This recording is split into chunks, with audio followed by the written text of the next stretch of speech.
자, 36번 봐봅시다. P는 Q이기 위한 필요 조건이지만 충분 조건이 아닌 거 고르라고 하고 있고요.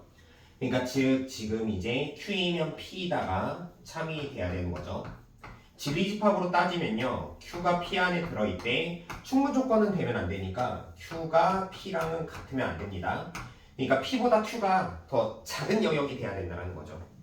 자, 일단은 지금 이제 기억 조건 보면 PQ식은 사실상 거의 똑같습니다.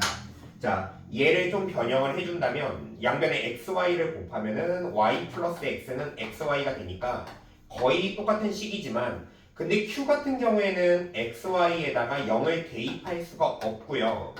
그 다음에 p 같은 경우는 xy 동시에 0인 경우가 성립하게 됩니다. 그러니까 더 넓은 범주는 p가 되는 거죠. 그래서 기억 조건은 q가 p 안에 들어있게 되고 두 녀석은 같지 않죠. 그래서 기억은 참이 되는 거고요.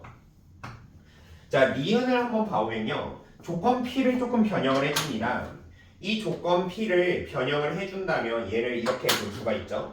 얘가 A 합 B의 그 다음에 교집합에 A 합 B의 전체의 여집합으로 보면 얘가 A 합 B의 차집합 A 합 B가 공집합이 된다라고 딱 되어 있죠. 그러니까 어찌됐든지 간에 요 식 자체는 집합 A, B가 어떻게 되든지 간에 어쨌든 자기 자신에서 자기 자신을 뺀 거기 때문에 똑같은 거 두 개를 차집합을 했기 때문에 당연히 공집합이 됩니다. 그러니까 집합 A, B가 뭐가 되든 전혀 상관이 없는 상황이죠. 근데 Q 같은 경우에는 무조건 이제 A, B가 같다라고 되어 있습니다. 그러니까 Q보다 P가 훨씬 더 넓은 범주예요. 그래서 기억도 참이 되죠. 그 다음에 이제 디귿을 봐봅시다. 디귿 같은 경우에는 이제 지금 조건 P는 A가 B에 속하거나 A는 C에 속하면 된다고요. Q 같은 경우는 이제 A가 B 합 C에 속한다라는 거예요. 자, 그러면 얘는 좀 그려봅시다.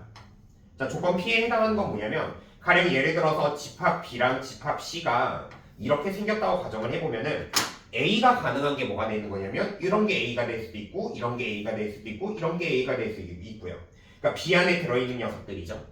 자, 아니면은 C 안에 들어있는 녀석들, 요런 녀석이나 요런 녀석이나 이런 녀석들이 가능하게 됩니다.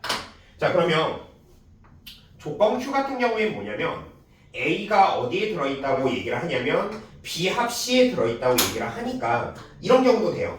그러니까 집합 A가 지금 이제 이 경우는 다 되는데 만약에 집합 A가 이렇게 되는 경우도 됩니다. 근데 이제 이 노란 집합은요 따로 B 안에만 들어있다고 할 수도 없고요. C 안에만 들어있다고 할 수 없습니다. 다만 이제 B 합 C 안에는 들어있다고 얘기할 수 있는 경우죠.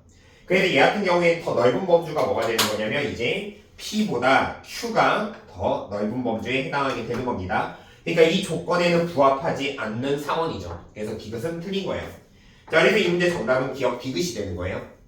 기억 니은이 정답이 되는 겁니다.